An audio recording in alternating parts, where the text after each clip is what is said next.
Hey everyone, this is a pretty new channel, so thanks for watching. I'm NoleQ, and I'm an indie game dev working on Wildland, a browser-based bullet hell MMO inspired by games like Enter the Gungeon, Archvale, and Realm of the Mad God. Wildland is a 2D, high-risk, high-reward game where you'll dodge projectiles and take down enemies in fast-paced combat. The twist? If you die, you lose all your gear and start over. Now I know that sounds brutal, but I've got some cool systems in place to keep you coming back for more. First, there's the Echo system. Echoes are abilities that stick with you even after death. They're like skills your character has mastered so thoroughly they've become a part of who they are. I'm still figuring out this system completely, but I think Echoes will be similar to a talent tree system. You get Echo points that you acquire while playing that you redeem when you die. You can spend those to unlock permanent power-ups for your character that give you interesting new gameplay choices. Then there's gun perks. These are upgrades tied to specific weapon types. For example, there will be 10 perks for the assault rifle guns in the game. Every time you find a new gun drop, you unlock new perks. Once you've unlocked a perk for a gun type, you can choose to use it on any gun of that type, even after you die. So by playing and getting loot, you're getting cool new things that you can choose to use now and in the future.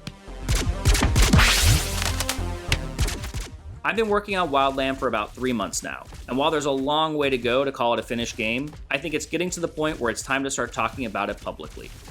I want it to be a game that you can play for small bits of time wherever you are, as long as you have access to a web browser, with additional deeper gameplay challenges like achievements and dungeons for those who want to go further. My big project lately has been optimizing asset loading.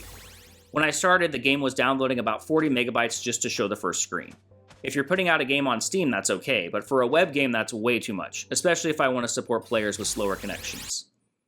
I'm using Unity's addressable system to tackle this.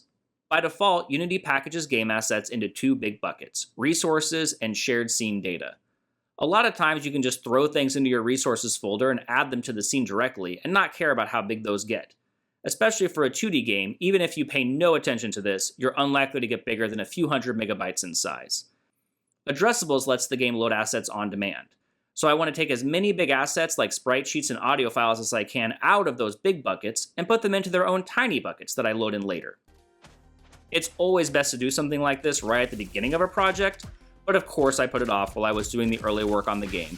So after I had the structure figured out, I still had a lot of existing assets to go back and clean up, which took me a whole day to go through. After working on this for a bit, I've managed to get the initial game size down to about 13 megabytes, 4 megabytes of game data and about 9 megabytes of code. That's a huge improvement, and it means players can get into the game much faster. You can see that as I play the game and run around the world, sprite sheets and audio files are loading in as needed. I'm also leveraging Cloudflare's CDN system. This will store game data closer to the player for even faster downloads. It's another piece of the puzzle in making Wildland as accessible as possible. At this point, the game is really unbalanced, and there's not as much content as I'd like, but it feels good to get this first video devlog out there. I'm really interested to see if this idea resonates with other folks. Along those lines, I've set up a Discord channel that you can join if you'd like to keep track of the progress on the game and talk with me about it. Link in the description. And of course, be sure to like this video and subscribe to the channel for more video devlogs in the future. Thanks for watching.